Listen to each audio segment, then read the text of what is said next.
Хайырлы иртә. Татарстан дәүләт телевидениесенең яңалыклар тапшыруын башлыйбыз. Студияда Гөлназ Ибрахимова. Бүгенге программаның темалары.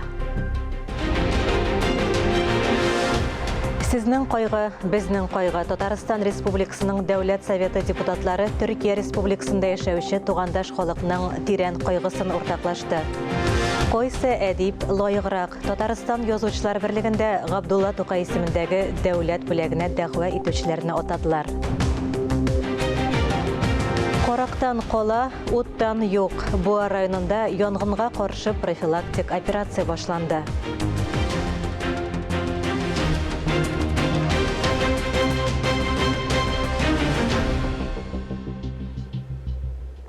Татарстан Республикасының Дәүләт Советы депутатлары Төркия Республикасында яшәүче тугандаш халыкның тирән кайгысын уртаклашты. Татарстан Республикасы Дәүләт Советы депутатлары Альберт Хабибуллин, Ринат Гайзатуллин һәм Римма Ратникова Төркия Республикасының Казандагы генераль консуллыгына килде. Алар Татарстан Дәүләт Советы рәисе Фәрит Мөхәммәтшин һәм барлык депутатлар исеменнән кайгы уртаклашу китабында язма калдырды. Biz менә күрдек бүген консульствода күпме ярдәм алып килгәннәр, хәйрия эшчеләр. Гади халык, безнең халкыбыз, Татарстан халкыбыз, үзебезнең илебездә дә хәлләребез җиңел түгел, ләкин мондый кайгылы көннәрдә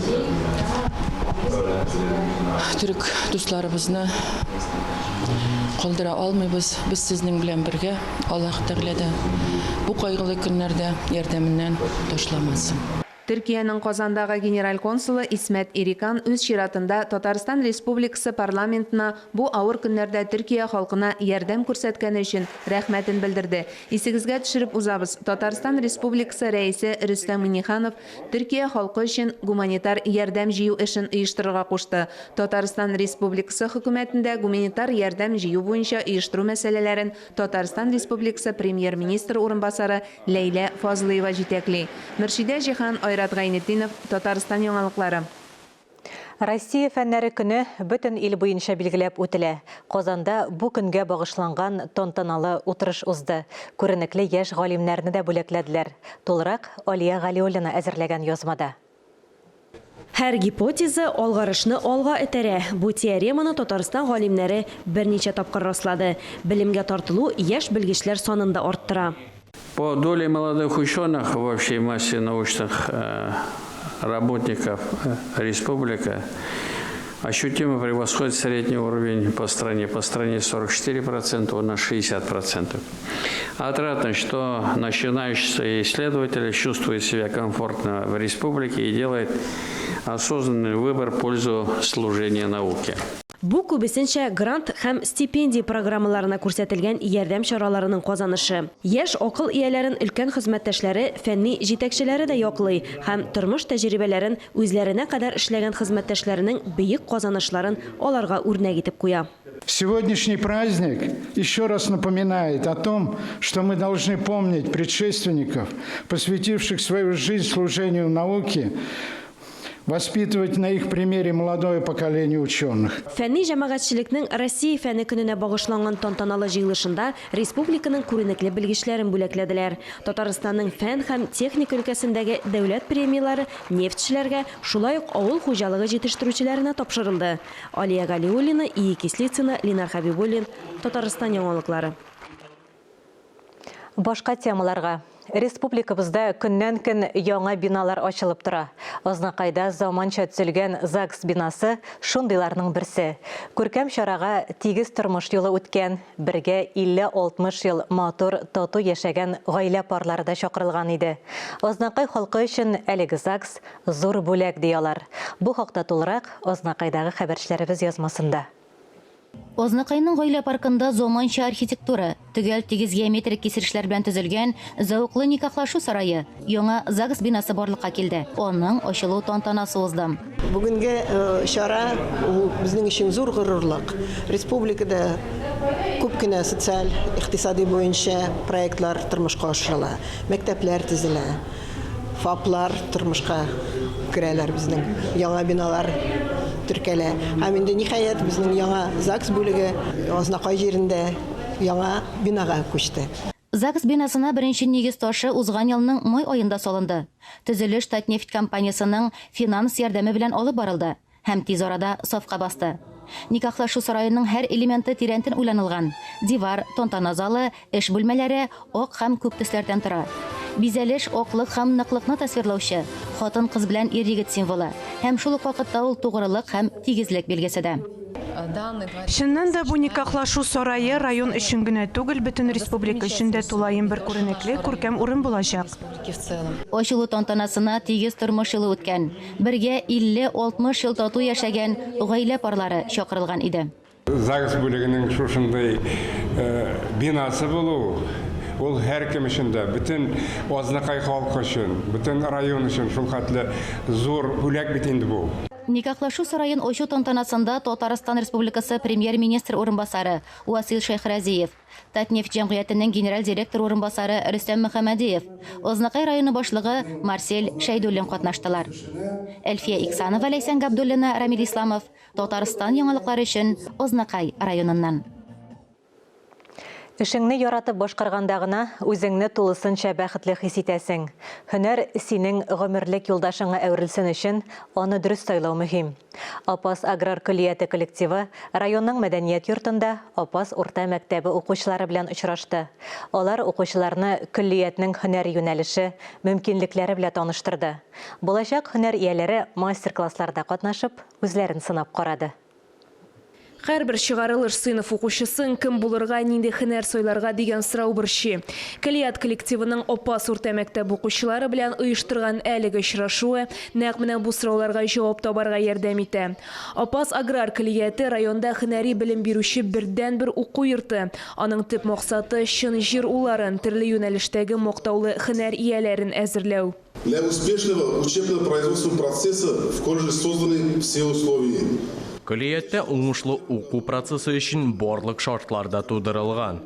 2021 елда Көллият һәм Тулай торакның уку корпусына капиталь ремонт ясалды.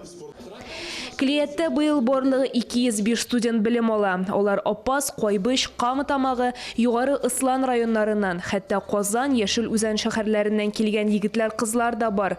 Барысы да нинди булса да талантка ия. Моның шулай икәнен студентлар сәхнәдә үз чыгышлары белән дәлилләде.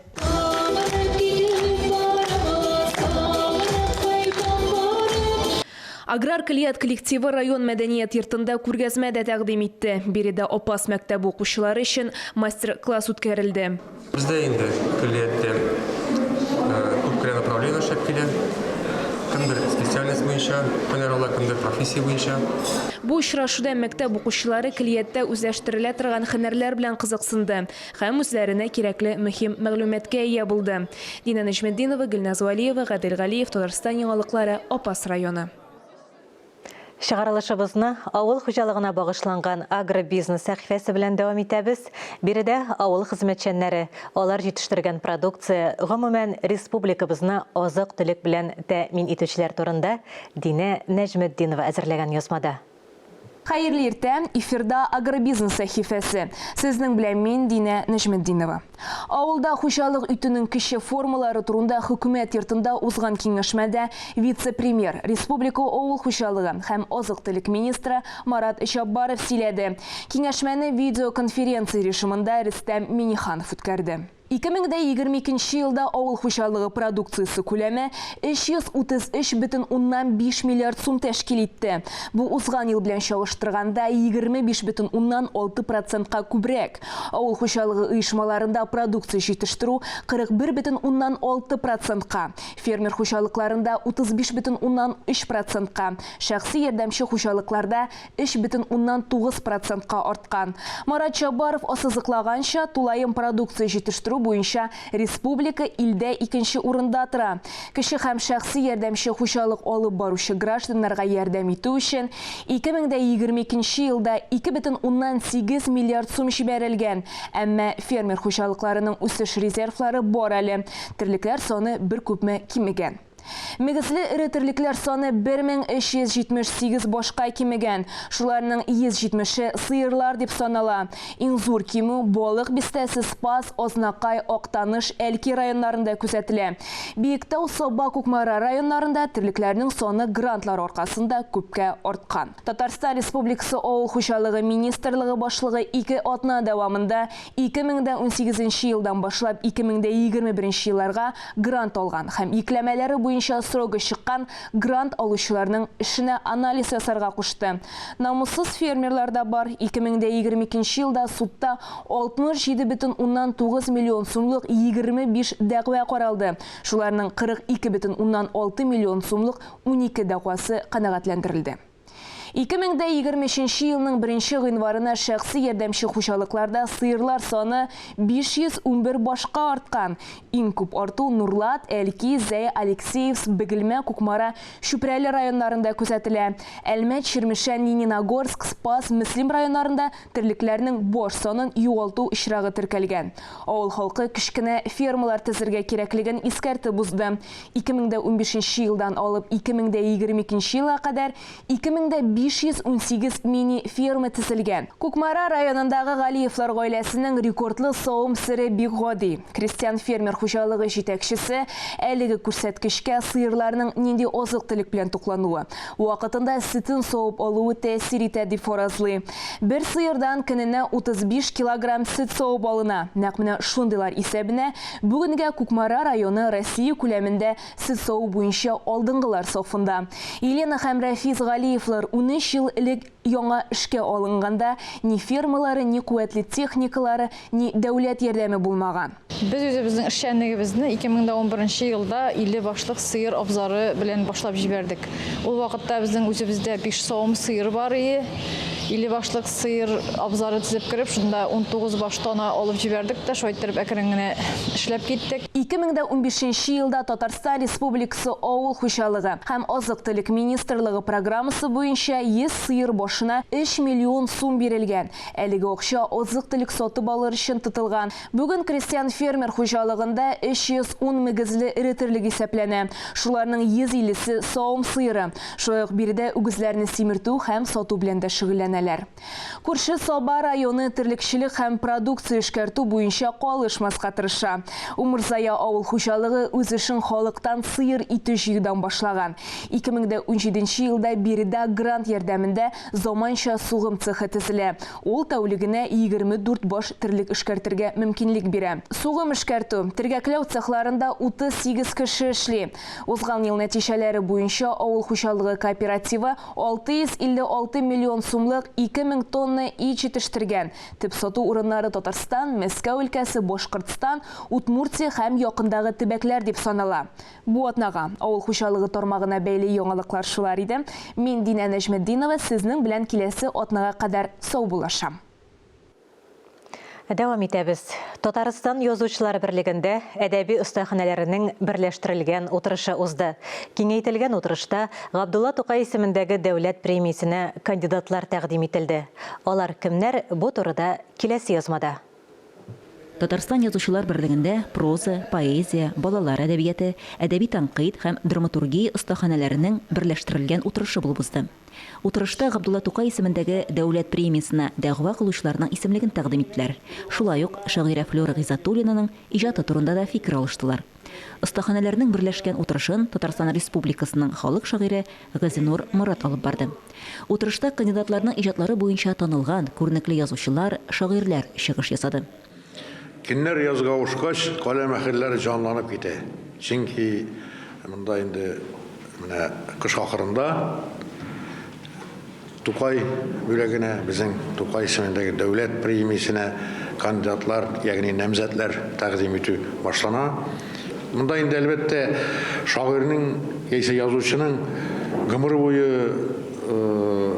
иҗат иткән әсәрләре күздә тотылмый, кагыйдә буларак бер әсәр менә соңгы елларда, соңгы мәсәлән 5 ел эчендә ялгышмасам кагыйдә буенча 5-10 елга кадәр нинди ул күренекле әсәр язган һәм халык арасына ничек таралган, халык арасына ничек кабул иткән, булар барысы да игътибарга алына.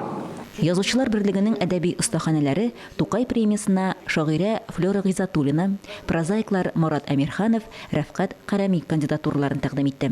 Әлеге кандидатуралар буенча идарә әгъзалары яшерен тавышта бирәчәк.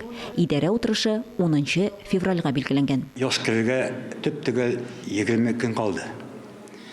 Ләкин яз килүен алдан хәбәр итә торган хәбәрчеләр дә бар. Сыйышык диек, мәне калдыгач диекме. Менә шул сыйышыкларның берсе инде ул язучылар берлегендә безнең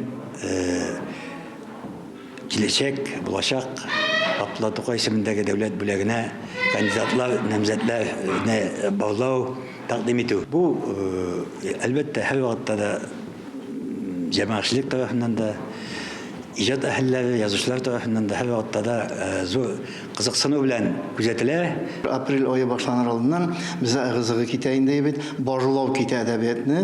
Әдәбият дигән әйбер бит ул проза жанры гына түгел, шигърият та әйме, нәкъ Тукайның үзе кебек балалар әдәбияты да керә монда әйме. Гомумән тәнкыйть та керә. Тукайның нинди һөнәрләре булган, бөтенесе менә жанрларга бүленгән бездә. Шунсын да билгеләп үтәргә кирәк. Татарстан язучылар берлеге рәисе, Дәүләт Советы депутаты Ркаил Зайдулла Тукай премиясе күләменең 1 миллион сумга кадәр артачагы турында да әйтте. Әлеге тәкъдимне ул республика рәисе Рөстәм Миннехановка юллаган. Искәртеп узабыз, Габдулла Тукай исемендәге республика премиясе илебез һәм милли мәдәниятне үстерүгә зур өлеш керткән әдәбият һәм сәнгать әсәрләре өчен бирелә. Шулпан Амири, Ирек Хамидуллин, Татарстан яңалыклары. Эфирда яңалыклар программасы дәвам итәбез. Балалар матур итеп татарча биергә һәм сөйләшергә өйрәнә. Мәктәптә укучылары туган теленә мәхәббәт уятуда, милли үзаңны тәрбияләүдә мөһим вакыт. Башкаланың Шулпан мәдәният үзәгендә Гәүһәр балалар фестивале узды. Чара хәрәкәттә бәрәкәт сөйлә проектларының 2нче сезонын йомгаклау тантанасы буларак үткәрелде. Чарада хәбәрчебез Искәндәр Гыймалдинов катнашты. 4 ай дәвамында 2022 елның сентябрь-декабрь аралыгында Казан мәктәпләренең 800-гә якын укучысы һәм балалар бакчаларында тәрбияләнүче 250-гә якын бала татар бию хәрәкәтләренә һәм сөйләм осталыгына өйрәнде. Шуны да искәртеп үтәргә кирәк. Әлеге балаларның күбесе өчен бу яңа юнәлешләр. Арада кичкенәдән бию яки нәфис сүз белән профессиональ шөгыльләнүчеләр юк диярлек.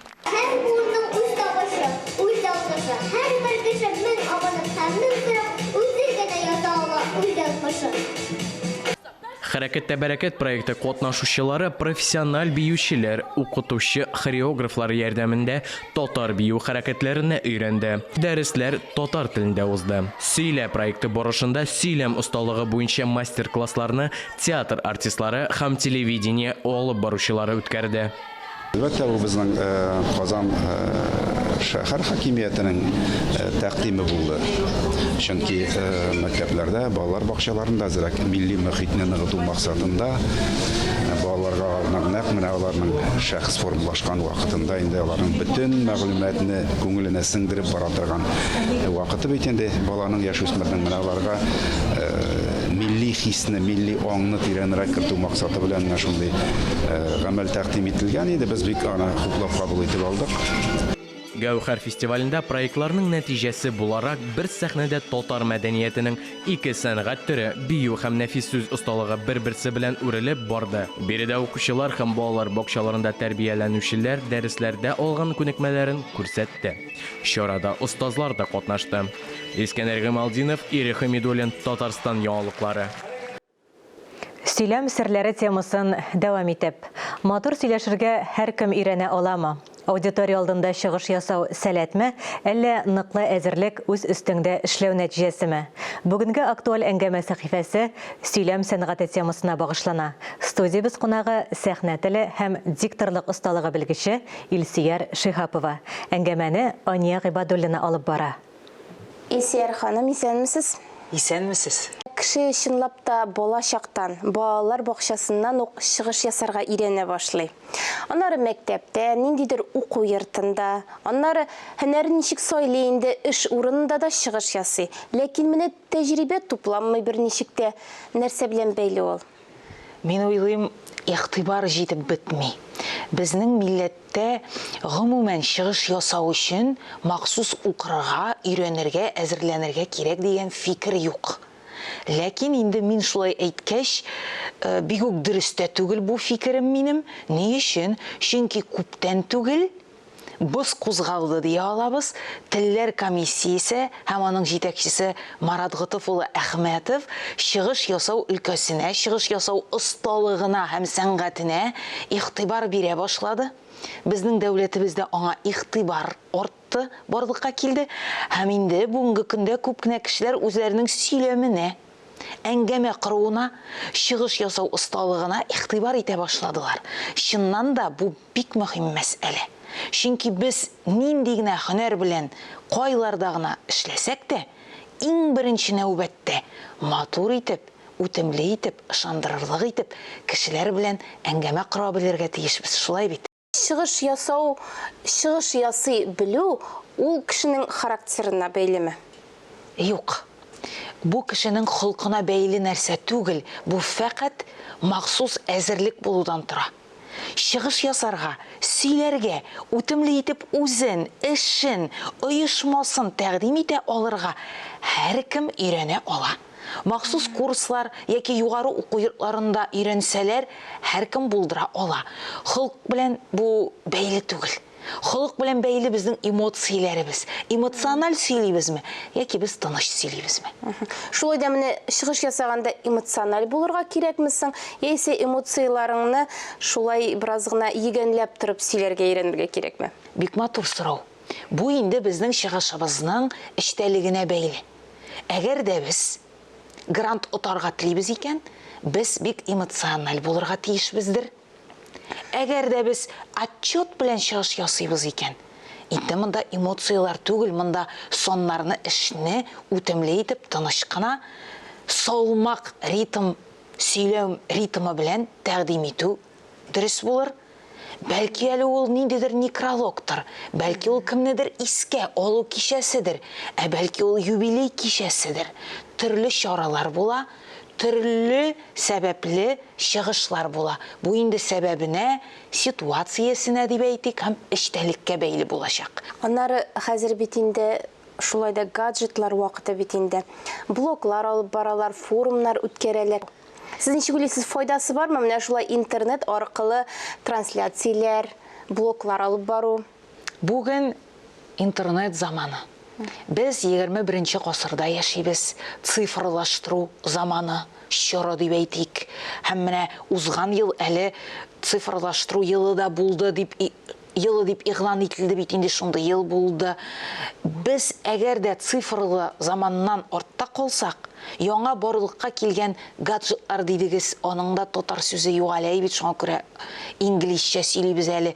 Гаджетларны кулланмасак, үзләштермәсәк, блоглар алып бармасак, интернет аша эшебезне тәкъдим итә белмәсәк, без артта калачакбыз. Белгәнемчә, дин әһелләре өчен ниндидер курслар үткәрдегез, шул турыда да сөйләп үтегез әле. Рәхмәт бу соравыгыз өчен.